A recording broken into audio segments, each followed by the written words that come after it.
지난 5월 18일 일본 원자력 규제위원회는 도쿄전력의 후쿠시마 오염수 해양 방출 계획을 승인했습니다. 일본 정부는 주변국에 미치는 영향을 고려하지 않은 채 주변국과의 협의 없는 일방적으로 그 결정을 강행한 것입니다. 윤석열 정부는 우리 국민의 건강과 안전을 위해를 끼칠 일본 정부의 어떤 결정도 절대 용납해서는 안 되며 일본 정부의 방사성 오염수 방출 결정을 철회시키기 위한 외교적 노력과 국제사회의 협력을 이끌어내야 합니다. 후쿠시마 방사성 오염수의 위험성은 이미 검증되었습니다. 일본 도쿄전력이 처리했다고 주장하는 방사성 오염수의 약 66%가 일본의 자체 기준치를 초과합니다. 이 중 일부에는 기준치의 2만 배에 이르는 방사성 물질인 스트론튬 90을 포함하고 있다는 지적도 있습니다. 또한 도쿄전력은 오염수에 포함된 산중수소는 기술적으로 제거가 불가능하여 희석해서 방출할 계획이라고 합니다.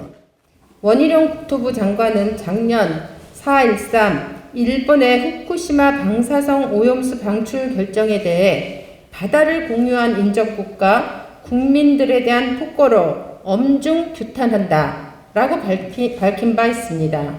우리는 윤석열 정부가 일본 정부의 방사성 오염수 해양 방출에 대한 반대 입장을 확실히 밝히고 국민의 안전과 건강을 단호히 지켜낼 것을 강력히 요구합니다. 모든 외교적 수단을 동원하여 일본의 방사성 오염수 해양 방출을 저지하고 그 결정을 철회할 수 있도록 국제사회와 함께 대책 마련에 힘쓰기를 강력히 촉구하는 바입니다.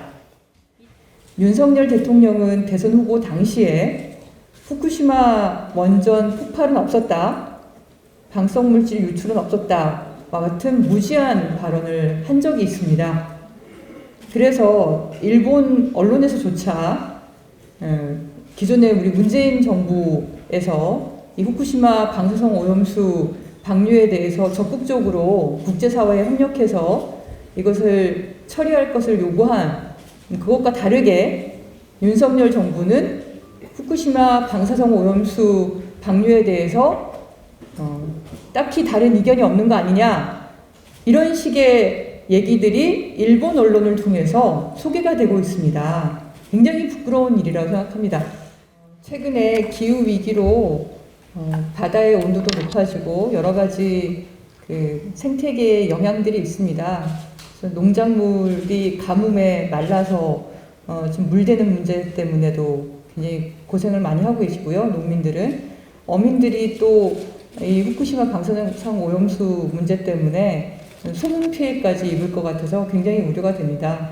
그래서 우리나라 국민들의 안전뿐만이 아니라 농업과 어업에 미치는 여러 가지 악영향을 고려했을 때 대선 시기에는 특정 산업계의 이익을 대변하기 위해서 선거 전략을 위해서 그렇게 했을지 몰라도 이제 대통령이 되었다면 모든 국민들의 안전과 모든 국민들의 이익을 가장 최우선해야 될 그런 역할이라고 생각합니다.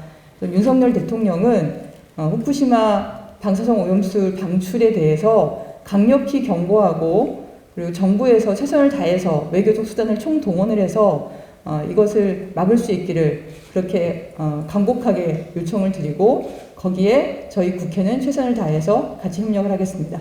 네, 이상.